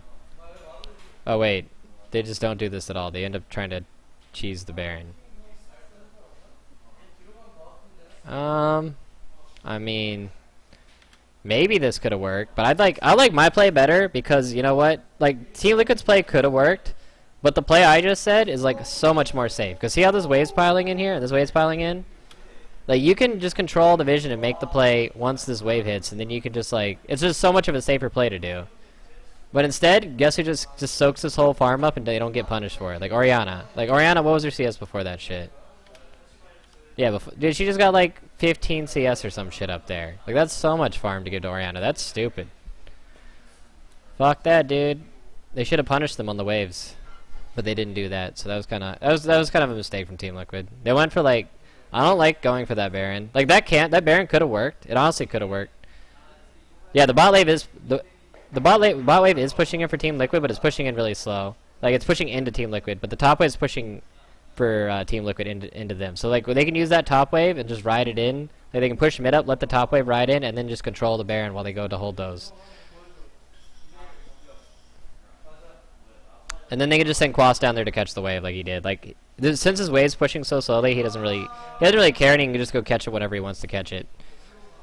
So he's just gonna set this. He's gonna set this wave up. I think he's just gonna like clear out part of it. Oh wait, never mind. What he's gonna do is he's gonna clear out part of the wave instead of slow pushing. But let's see how this fight happens. I think they try to dive. So Phoenix is going here. So they have the Azir turret here to fall back to, but like look at the positioning here. So now Orianna and Gragas are walking into Azir turret. Meanwhile, Jinx and like half health Dyrus are back here, and Lustboys like can't do shit at this point. Now Nautilus is just TPing behind them, and they're trapped. They get a good Orianna. No, they get a bad Orianna. The Oriol only hits Dominate because Phoenix ends up dodging it. So now they know that they have no like Orianna to punish them, and Annie just runs up and tibbers them here because they basically when they commit to this, they get corralled into here, and they have to go through this tight choke to get away. And even if they go up through this way, they can't go through this right here because look who's like cock blocking them. They have Piglet and like Quas ready to fuck their ass up.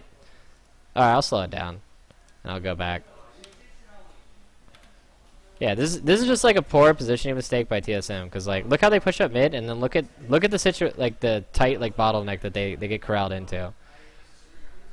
So look how they get crowded in this bottleneck. So like Team Liquid sees this and like, oh man, these idiots got nowhere to go. So Nautilus TP's here. He's just gonna if they decide to go through this choke, Nautilus is just gonna like sit on Turtle's face, and they're just gonna get fucked. Shift plus, that's fine. They waste Orion ultimate, and now like there's nothing that can punish the backline. So now Zir and Corki are able to do whatever the fuck they want to do. And Special just walks up. She doesn't flash. She ends up getting Tibbers on Bjergsen, who's like the priority target. They have no Ori Bolt, and look how clumped up they are for this Nautilus ultimate. Like they're just getting bounced all over the place. Lustboy, like look at that's one. This is one Q auto from Piglet here. Like look at this shit. That's your tank line. That's Lustboy, and they have nowhere to go. Like they're just pinned into Team Liquid's base, and they just all die.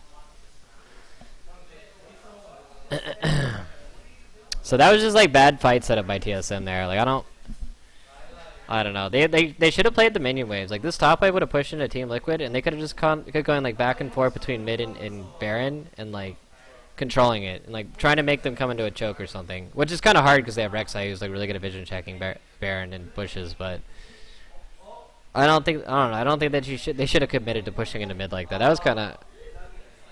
was like look at this situation. Like what are they gonna get out of this? Like put yourself in TSM shoes. Like what are you gonna get out of this? Are you gonna push up mid and take the second tier turret? But first you have to get through this Azir turret, right? So like what are you gonna get out of going up mid here? Like are you getting vision for Baron, or like what is your objective here?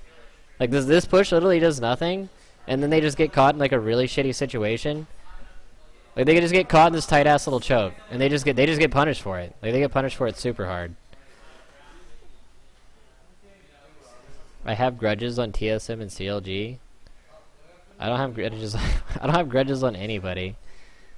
It's called bad play, dude. You see I see bad play, and I just like point it out.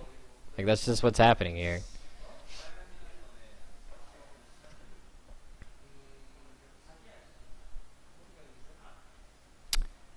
Alright.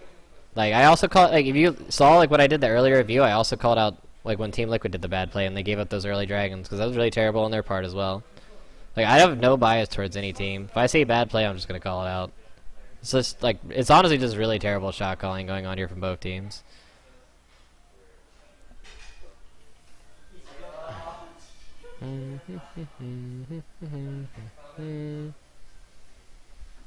Alright, so anyways, now Team Liquid has Baron.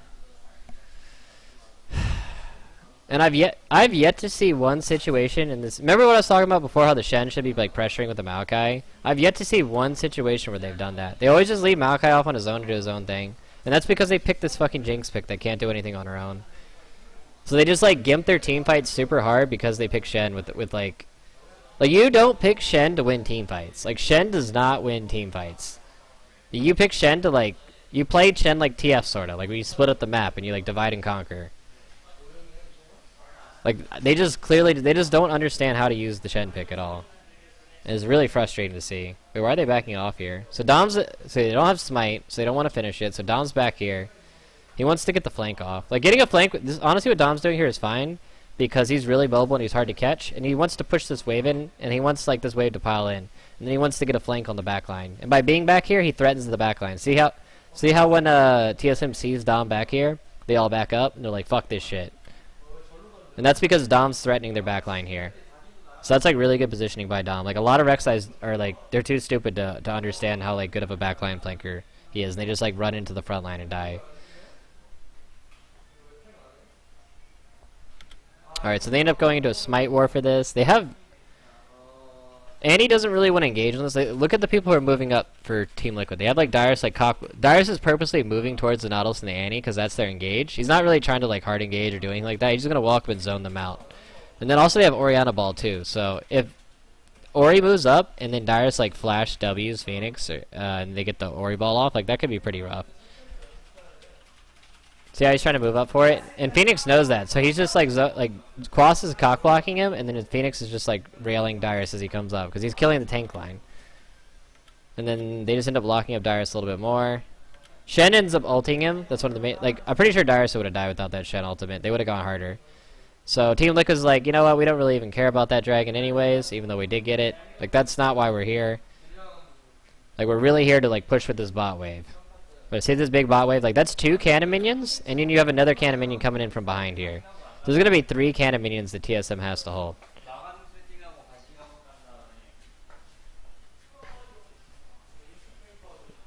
Am I going to do a C9 game? Nope. This is going to be the only game I do today. Because I already did one for EU. Do do do do do do.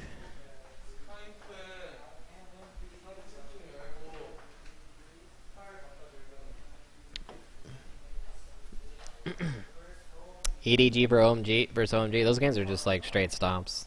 Those aren't very good games to watch. All right, so wait, how did Team Liquid not get? They should have been able to get this bot turret. I feel like. Let's see it.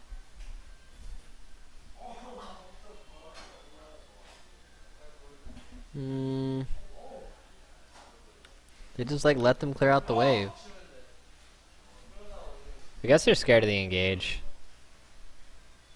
I don't know. I feel like they should have fought for these cannons more. They should have defended these cannons more, I feel like. But they're scared of fighting under the turret, I guess.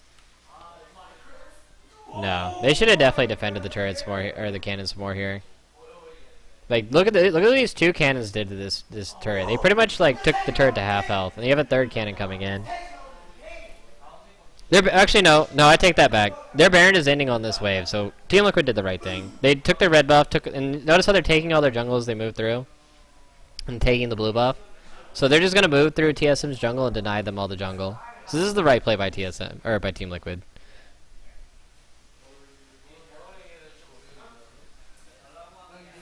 Ooh. Damn, look at that engage, dude. I want to go back on this. So Bjergsen. This is like, what is Bjergsen doing here? So, they're running through a Lustboy. They're sweeping out all the vision, right? Jinx and Maokai are bottom. Maokai doesn't even have TP. And then just like they're walking into an area where they have zero vision. They haven't seen Team Liquid do it. Like they don't know anywhere where Team Liquid is, right? And they're just moving with 2 people into the. Yeah, they're moving into this blue area, and yeah, they just get 3v3 wrecked. Like Santorin's not even with them. What was Santorin doing? I want to see what Santorin was doing here. Oh, Santorin's doing the wolf camp. Did he have smite up? Alright, this is how they should have done this. Like, they should have let Santorin smite the wolf camp, and then they could see what's going on. See how, like, he smites it kind of later?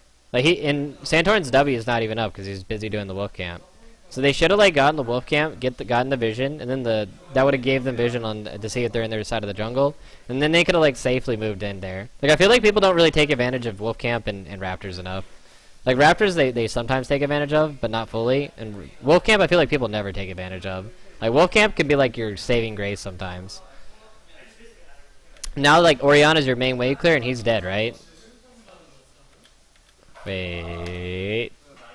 Hold on, what are they doing here? So they know Oriana's dead. They should just take this turret and ignore TSM. Instead, they try to hard engage on him through all this. I hate this. Like, Oriana's dead for 30 seconds. Like, just walk up and take the fucking turret. Like, look at you even have a wave, too. You have a good wave. They could just take this turret right here and it'd be dead. If they just took this turret here, then they could take the inhibitor after, and then they could go deal with these sideways. Like, see the wave top and see the wave bottom? They're, like, really huge pushing in. Instead, they got greedy to try to kill the Jinx and end the game. Which could have been an okay play, I guess. Like, if they killed Jinx here, they could have probably ended the game. But, I don't know. That's like, this is the condition for Team Liquid right now, right? Team Liquid's like, alright, we got Dragon a minute ago, okay? Like, when did they get it? They got it at...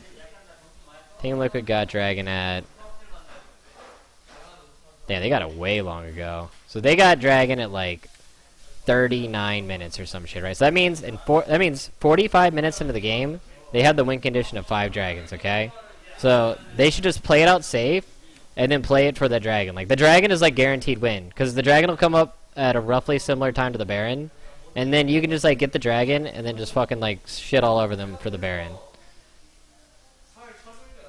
Yeah, like Dragon comes up. Yeah, Dragon comes up in 5 minutes, so they know that they can fight for this Dragon to win the game. Even though they end up killing this guy. So yeah, so Dragon comes up in 4 minutes from this push. So they could have just gotten the mid inhib, kept them pushed in, and then they could have fought for Dragon coming up 4 minutes from now. And they could also contest the Baron in the meantime. And then Corki could have just like soloed the Dragon while the other 4 like... Or no, Rek'Sai can solo the Dragon because since he has his ultimate. And then they can just like have the other 4 contesting Baron. And it puts TSM in a situation that's unwinnable for them. And it's just like... This dive doesn't showcase like any of that kind of shit. It doesn't do any of those kind of plays. Like, the way I like to play the game and the way I always like to shot call the game is I like to play the game in a way where you always put your enemy in a position where they have to make a really hard decision or a really hard play, right? But, I don't know. Team Liquid's not doing any of that right now. So that's just like, I don't know. That's pretty bad shot calling or engaged decision by Team Liquid there. I don't know.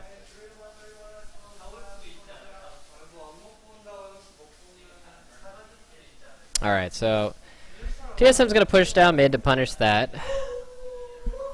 Oh, did they get the inhib here? There's a lot of people dead. I think they just give it. You see how TSM's not trying to dive like monkeys to get this fucking turret? They're like, oh, they have people dead. How about we just get the free objective and get the fuck out of here? Like, they don't want to fight. They just want to get the objective and get out, right? And they just peace out. They're like, nice. We got the objective, boys. Now we have pressure on mid for Baron. I don't know, man. Seems kind of funny. Seems like some funny stuff going down for Team Liquid. Yeah, like, look at this. Like, look how easily they even have a turret behind them, too. Like, they could have gotten this shit so easily mid. Like, Phoenix and Corki would have, like... Phoenix and Piglet would have just, like, shit on this turret. They would have killed this shit so fast. Ugh. Interesting. Very interesting. Alright, so now Baron comes up in 90 seconds, and you have your mid inhib down. I don't know what this pause is for. How long does this pause last for? Oh, let's fast forward. Wait, why does he have this Giant's belt too? He shouldn't have, like... Darius shouldn't have Giant's belt here. He already has enough armor. He should be going Spectre Scout next item for sure. That's a mistake, by the way. And then... Santorin goes Thornmail. Like, I don't agree with... Like, he should have... If he wants to get an armor item, go Randoins. Like, just get the Warden's Mail and then buy some level 2 boots. Like, buy Ninja Tab even if you want to. Like, Ninja Tab is honestly not that bad against their team. I don't know. I don't agree with this Thornmail buy. And I don't agree with this Giant Spell buy. And, like, you need some Merc Treads. But like, you need Merc Treads. You need, like, level 2 boots. You need something. I don't agree with that at all. Anything else weird in the builds? No, everything else is fine, I guess. Alright, anyways.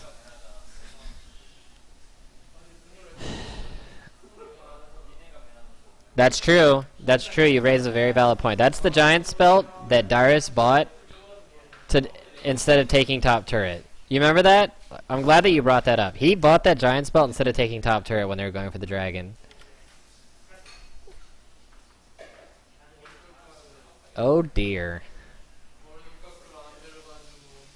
I don't care what boots he has. Like, I would have obviously gone Merc Treads I would have gone Merc Treads and Warden's Mail. Like, those would have been my buys for Gragas here. And then I would have just gotten, like, Randoins or some shit. But I don't know. And just, like, made the Cinder Hulk even more effective. Because Corki, like... Corki, you're not gonna, like, do shit to Corki with... Who has, like... Corki has Locket, and he has Merc Scimitar, and he has Blade. Like, that Thornmail is not gonna do shit to him. Like, he doesn't give a fuck about your Thornmail. Alright, so they're gonna be here mid. Let's look at... Top wave's pushing in for Team Liquid. And TSM's bot wave looks to be, like, pushing into Team Liquid. So they do this engage. Wait, they engage on Quas again. No! Alright, Dyrus, you got it. Say W's. Nautilus, who's, like, ungodly tanky. Alright. They taunt Quas, who's also ungodly tanky. So that's your taunt down. So now your, like, primary form of CC is down, right? They have no primary form of CC. And, like, Lustboy has already taken... Like, 40% of his health's instantly gone.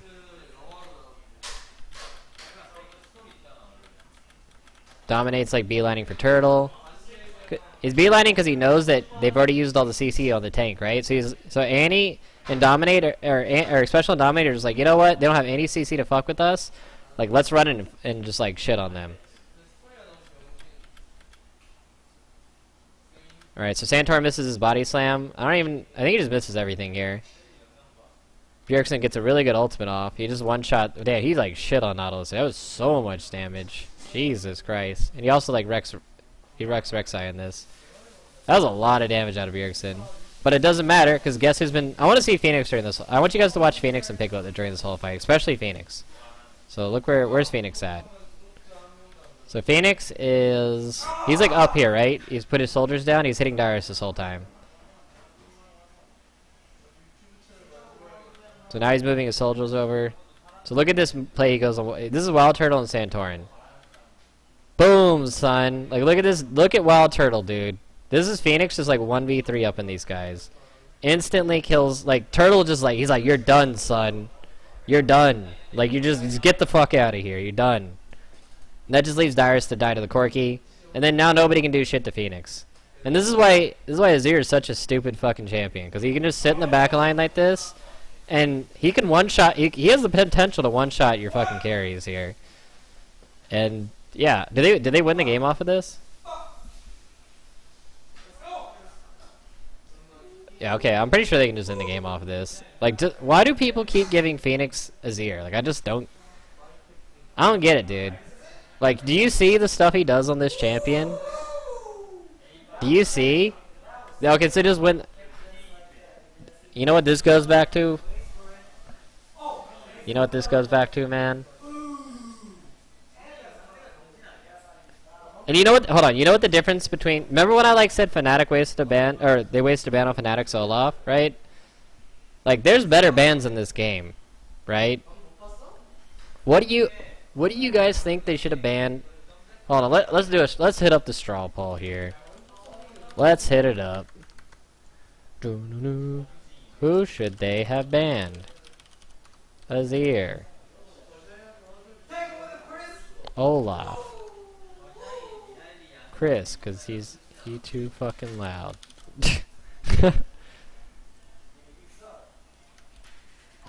Alright guys.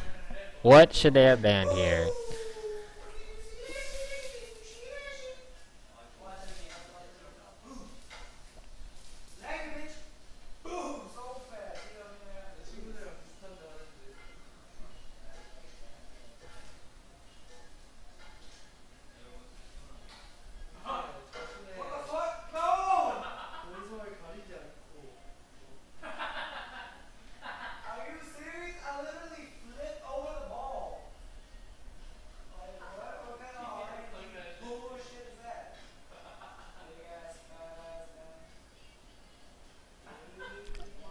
Hold on.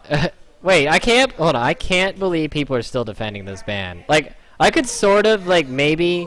I can sort of maybe, like, feel for my EU companions over here, my comrades, and be like, alright, Reignover does play a lot of Olaf. Like, he's pretty good at Olaf, and he'll pull it out in the LCS, right? Like, I can maybe sort of understand that ban, right? Like, you guys feel me on that. Even if I don't think it's a good ban, but I can, like, maybe understand it, right?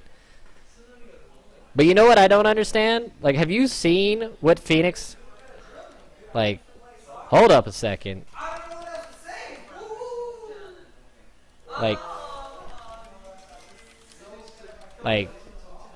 do you think that the Olaf is going to be having this effect on... Like, you've seen this shit, right?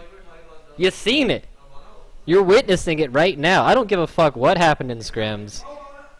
This happened in LCS in a real fucking game. You think Olaf's doing this shit? You think they're gonna be like, oh my god, we can't let him have Olaf, man. Like, if he gets Olaf, Azir is gonna get a penta instead of Quadra. We gotta get rid of this fucking Olaf right fucking now. We gotta get rid of him, man. We gotta get him out of this game.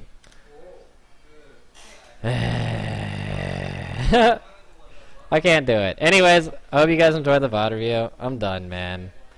I'm done. I'm done, dude. And then they banned Alistar so they could first pick Gragas. Like, if you see, I mean, do you guys think that the Gragas had any effect on the game? Who do you think would have had a bigger effect on the game? Like the Beast ass Alistar or the Gragas? And then they don't even know how to use Shen either. They have no clue how to use Shen, right? They have zero clue how to use Shen. So they're just picking a champion just for the sake of picking it. Like, I just don't understand TSM's ban pick at all here. It makes zero fucking sense to me. Like, I just don't get it. And no, I'm actually upset because TSM has always been supposed to be the best team in the region, and then now you just have Gravity is the best team in the region just because they actually understand, and it's 90% because they understand ban picks. Like, TSM is just they have no clue how to ban pick. Meanwhile, Gravity they're just monkeying people, dude. Let's look at a Gravity ban pick. Do you see a fucking Olaf ban or some shit here? Let's see what they're banning here. Gravity's yeah, Ryze is pretty broken. I don't really I don't feel like dealing with Ryze. Ryze is pretty broken. We should probably ban that. I've seen that kill a lot of people. Kallista's pretty broken too. I've seen people hard carry on that champion. She's pretty dumb. Looks like a pretty dumb champion to me. Probably should ban it. I wonder is it going to be an Olaf ban? What? Shen. Well, I mean, Shen seems pretty annoying, man. Flares played Shen in the week before in LCS, and he went off pretty hard with it. It looked pretty annoying, and it looks like they don't want to deal with it. And also, Body Drop's been playing Shen support. He's been playing it. I know he's been playing it too. These seem like 3 pretty good bans to me, man. Do you guys think those are 3 pretty good bans? I think those are 3 pretty reasonable bans. Okay, I want to see what they pick. What do they pick here? I want to see. I didn't even see this draft. So they're Alright, they pick Malachi. I don't understand the Braum pick, but whatever. It's a good pick into Alistar and all that kind of shit that's up. So maybe they don't want to show their team comp here. So I can understand if they don't want to show their team comp. I can feel the picks here. If you're confident in the Braum, by all means pick it here. So then they pick the Triss Rek'Sai. They know they don't have to pick their jungle pick yet, so that's why they pick Rek'Sai here. And then enemy picks Aurelia to counter Maokai, but Braum just shits on Aurelia, so who cares? So does Tristana, so does Rek'Sai. And then they pick Kog'Maw for AD, and they pick Ahri. So now they have counter pick on mid. They save their counter pick for mid. And they just pick Azir, who is like a pretty fucking broken champion. Like good in just about every single situation. This seems like a pretty good ban pick phase to me. This seems like they banned the right champions and they just ended up with like a good team comp that made sense. And like counters the other enemy team comp and it's all good. It's all good to me. It looks all good. But then you get this shit where they like none of this shit makes any sense at all. Alright, anyways, I'm done. I'm going to cut this VOD for you guys. Thanks for watching. I'm going to upload this to YouTube. I'll see you guys later. Also, I'm going to be doing a show tomorrow. I think it's 7:30 with Doa, if you guys want to check that out. So, that's 7:30 PST. So, it's going to be kind of a rough show because this is our first... Like, we're both, like, not very good hosts, I guess. And so we're going to, like, try to... It's going to be, like, a league-based show for LCS. So we'll get you guys. We'll work with it. It'll be good, I promise. Like, show up.